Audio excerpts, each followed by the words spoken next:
దేవుని పరిశుద్ధ నామమునకు ఘనత మహిమ ప్రభావములు కలుగునుగాక. హల్లెలూయా.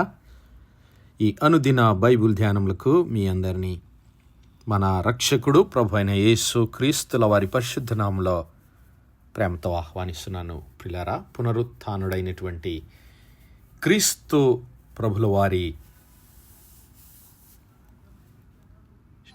శక్తిని గురించి, ఆ పునరుత్థానుడైనటువంటి క్రీస్తు ప్రభుల వారు మరి తన శిష్యులకు తెలియజేసినటువంటి ఈ యొక్క సత్యములను గురించి, పునరుత్థానమును గురించి నేర్చుకుందాం. క్రీస్తు ప్రభుల వారు మరి తాను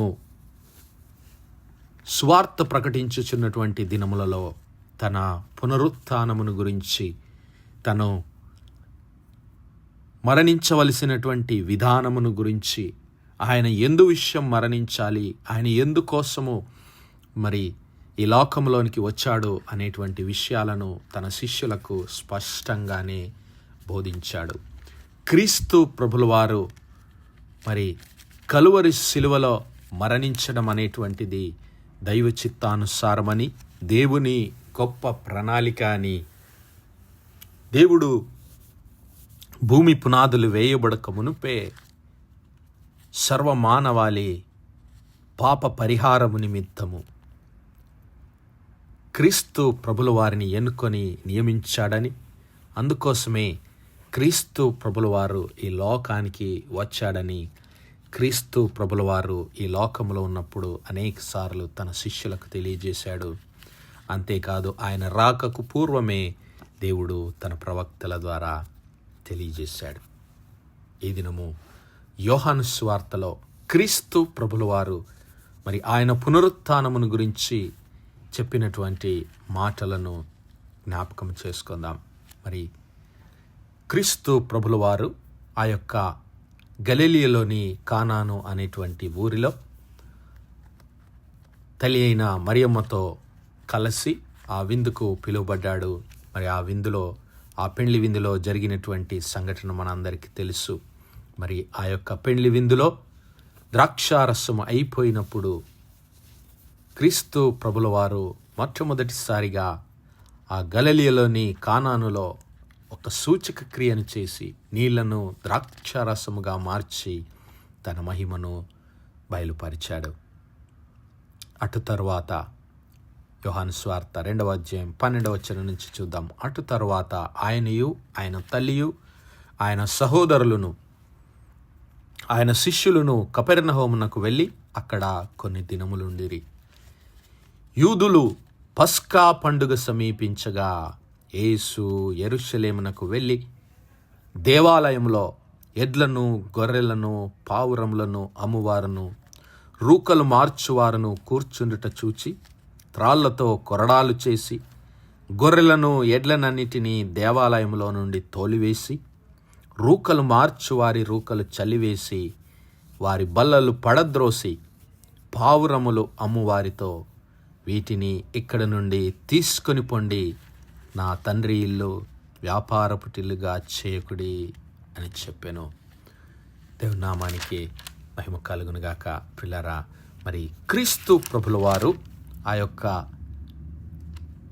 కపెర్నహూములోనికి వెళ్ళినప్పుడు అక్కడ కొన్ని దినములున్న తర్వాత మరి పస్కా పండుగ సమీపించినప్పుడు, హల్లెలూయా, గమనించాలి ప్రియులారా, పస్కా పండుగ దేవుని సన్నిధానంలో మరి బలి అర్పణ జరిగించడానికి మరి దేవుడు ఇశ్రాయేలు ప్రజలకు ఆజ్ఞాపించిన మాదిరిగా దేవుడు వారికి అనుగ్రహించినటువంటి విడుదలను జ్ఞాపకము చేసుకుని, ఐగుప్తు బానిసత్వంలో నుంచి దేవుడు వారిని విడిపించినటువంటి ఆ యొక్క గొప్ప కార్యములను జ్ఞాపకము చేసుకుని దేవుని సన్నిధిని వారు నిత్యము ఆచరించవలసినటువంటి కట్టడగా దేవుడు వారికి పస్కా పండుగను నియమించాడు. అది మొదటిది. అయితే అప్పుడు క్రీస్తు ప్రభుల వారు దేవాలయాన్ని శుద్ధీకరిస్తూ ఉన్నాడు. దేవాలయము దేవుని ఆలయము, దేవుని నివాస స్థలము. ఆ యెరూషలేములోని దేవాలయములో ఇదిగో యెరూషలేమునకు ఆయన వెళ్ళి దేవాలయంలో మరి ఆయన చూసినప్పుడు వారందరూ దేవుని ఆలయాన్ని ఒక వ్యాపారపు టిల్లుగా మార్చివేశారు. పావురములు అమ్ముతూ ఉన్నారు, గొర్రెలను ఎడ్లను అమ్ముతూ ఉన్నారు. అక్కడ మరి రూకలు మారుస్తూ ఉంటే యేసయ్య హృదయం ఎంతో నొచ్చుకున్నది. నా తండ్రి ఇల్లు దేవుని ఆలయమును వ్యాపారపు టిల్లుగా చేయకుడి అంటూ ఉన్నాడు. 17వ వచనంలో అప్పుడు ఆయన శిష్యులు, నీ ఇంటిని గూర్చిన ఆసక్తి నన్ను భక్షించుచున్నది అని వ్రాయబడి ఉన్నట్టు వారు జ్ఞాపకం చేసుకుని, దావీదు కీర్తనకారుడు అంటున్నాడు 69వ కీర్తన 9వ వచనంలో, ఇదిగో నీ ఇంటిని గూర్చిన ఆసక్తి నన్ను భక్షించుచున్నదని మరి క్రీస్తు ప్రభుల వారిని గురించి పలికినటువంటి దేవుని ప్రవచనాలను వారి జ్ఞాపకం చేసుకున్నారు. కానీ యూదులు ఈ మాటలు అడుగుతున్నారు, నీవు ఈ కార్యములు చేయుచున్నావే, ఈ దేవాలయాన్ని శుద్ధీకరిస్తున్నావు, దేవాలయం నుంచి మమ్మల్ని అందరినీ వెళ్ళగొడుతున్నావు, ఏంటి నీకున్నటువంటి అధికారం? నీవు ఈ కార్యములు చేయుచున్నావే, ఏ సూచక క్రియను మాకు చూపెదవు అంటే వారికి తెలుసు ఆ మెస్సియా దేవుని నివాస స్థలము, మెస్సియా దేవుని ఆలయము, మెస్సియా దేవుని చేత అభిషేకించబడినటువంటి వాడని వారికి తెలుసు. మరి నీవు ఆయనగా చెప్పుకుంటూ ఉన్నావు కదా, మరి ఏ అధికారంతో ఏ సూచక క్రియను నీవు మాకు చూపిస్తావు? మరి నీవు దేవుని ఆలయం అని చెప్పుకుంటున్నావు, మరి నీవు దేవుని ఆలయం అంటూ ఉన్నావు, నువ్వు ఆ అధికారాన్ని కలిగి ఉన్నావు అనటానికి ఏమిటి మాకు సూచన అంటే యేసయ్య అంటున్నాడు, ఈ దేవాలయమును పడగొట్టుడి, 3 దినములలో దానిని లేపుదును. హల్లెలూయా. ఇక్కడ క్రీస్తు ప్రభుల వారు తన దేహము అనేటువంటి దేవాలయమును గురించి మాట్లాడుతూ ఉన్నాడు. హల్లెలూయా. ఆయన మరి దేవుని సన్నిధిని మరి నిత్యము మోస్తూ ఉన్నానని వారికి తెలియజేస్తూ ఉన్నాడు. మరి దేవునితో ఆయన ఐక్యమై ఉన్నాడని, దేవుని చిత్తం లేకుండా ఆయన ఒక్క మాట కూడా మాట్లాడనని ఆయన వారికి తెలియజేస్తున్నాడు. చూడండి పిల్లరా, యోహాను సువార్త 12వ అధ్యాయంలో మనము ఒక మాట చూడగలుగుతాం. ఎలయనగా నా అంతట నేనే మాట్లాడలేదు, నేను ఏమనవలెనో ఏమి మాట్లాడవలెనో దానిని గూర్చి నన్ను పంపిన తండ్రియే నాకు ఆజ్ఞ ఇచ్చి ఉన్నాడు. హల్లెలూయా. నన్ను పంపిన తండ్రి నాకు ఆజ్ఞ ఇచ్చిన మాటలే నేను మాట్లాడుతున్నాను. ఆయన చెప్పనివి నేను ఏది కూడా మీతో మాట్లాడటం లేదు అనేటువంటి విషయాలు మరి ఆయన శిష్యులకు తెలియజేశాడు. అంతేకాదు, మరి ఒకానొకప్పుడు మరి క్రీస్తు ప్రభుల వారిని చూడటానికి వచ్చినటువంటి ఆ యొక్క ప్రజలకు క్రీస్తు ప్రభుల వారిని చూడాలని మరి ఇదిగో వారు ఆశ కలిగి ఆ యెరూషలేమునకు వచ్చినటువంటి ప్రజలందరితో మరి అలాగే ఫిలిప్పుతో క్రీస్తు ప్రభుల వారు పలికినటువంటి మాటలు, ఇదిగో ప్రభువా తండ్రిని మాకు కనబరుచుము, మాకంతే చాలునని ఫిలిప్పు అడుగుతూ ఉన్నాడు. మీరు నన్ను ఎరిగి ఉంటే నా తండ్రిని ఎరిగి ఉందురని ఫిలిప్పు ఆ శిష్యులతో చెప్పినప్పుడు ఫిలిప్పు అంటున్నాడు, అయ్యా తండ్రిని మాకు కనబరచు ప్రభువా, అంతే చాలునంటే యేసయ్య అంటున్నాడు, ఫిలిప్పు ఇంతకాలము మీ వద్ద ఉండి నీవు నన్ను ఎరగవా? నన్ను చూచినవాడు తండ్రిని చూచియున్నాడు గనుక తండ్రిని మాకు కనబరచుమని ఎలా చెప్పుచున్నావు? తండ్రి యందు నేనును నా యందు తండ్రియు ఉన్నామని నమ్ముటలేదా? నేను మీతో చెప్పు మాటలు నా అంతట నేను చెప్పుటలేదు, తండ్రి నా యందు నివసించుచు తన క్రియలు చేయుచు ఉన్నాడు. హల్లెలూయా. చూసారా ప్రియులారా, తండ్రి నా యందు నివసించుచు ఈ క్రియలు చేయుచున్నాడు. అందుకే నన్ను చూచినవాడు తండ్రిని చూచియున్నాడు. ఈ దేవాలయమును పడగొట్టండి, 3 దినములలో దీనిని లేపుతాను అంటున్నాడు. ఏ సూచక క్రియను నీవు మాకు చూపుతావు అంటే ఇదిగో ఈ దేవాలయమును పడగొట్టండి, 3వ దినములలో లేపుతాను అన్నప్పుడు, అయితే యూదులు ఈ దేవాలయమును 46 సంవత్సరములు మా పితరులు కట్టిరే, నువ్వు 3 దినములలో దాన్ని లేపుదువా అనిరి. అయితే ఆయన తన శరీరమను దేవాలయమును గూర్చి ఈ మాట చెప్పెను. ఆయన మృతులలో నుండి లేచిన తరువాత ఆయన ఈ మాట చెప్పెనని ఆయన శిష్యులు జ్ఞాపకము చేసుకొని లేఖనమును యేసు చెప్పిన మాటను నమ్మిరి. దేవుని నామానికి మహిమ కలుగును గాక. ప్రియులారా, క్రీస్తు ప్రభుల వారు పలికినటువంటి ఆ మాటలు ఆ దినమున వారికి అర్థం కాలేదు.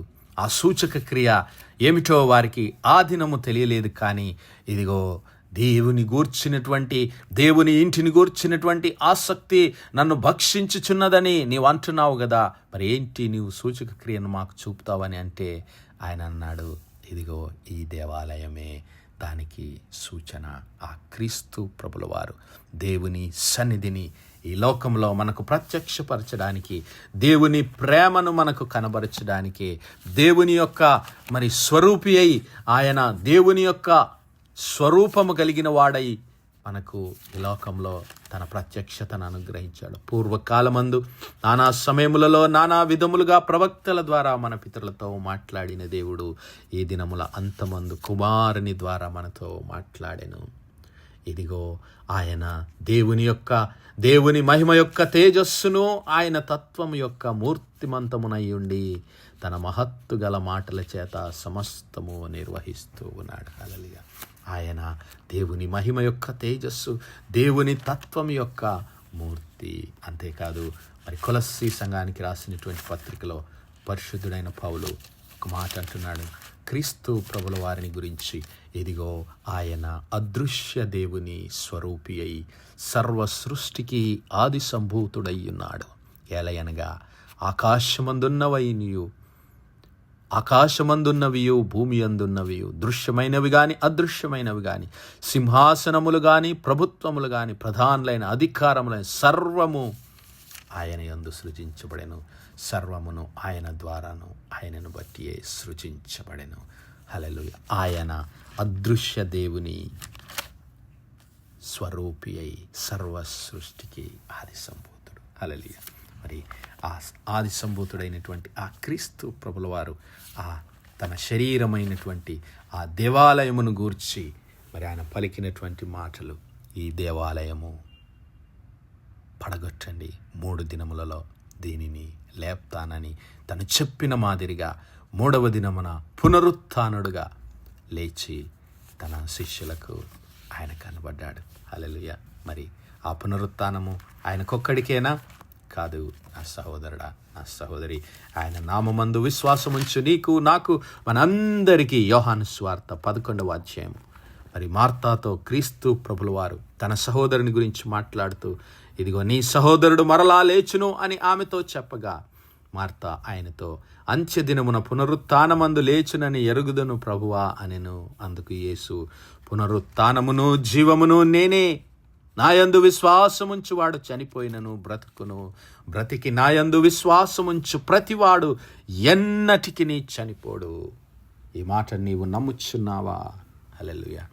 నా సహోదరుడా, నా సహోదరి, ఈ మాటలు నీవు నమ్ముచున్నావా?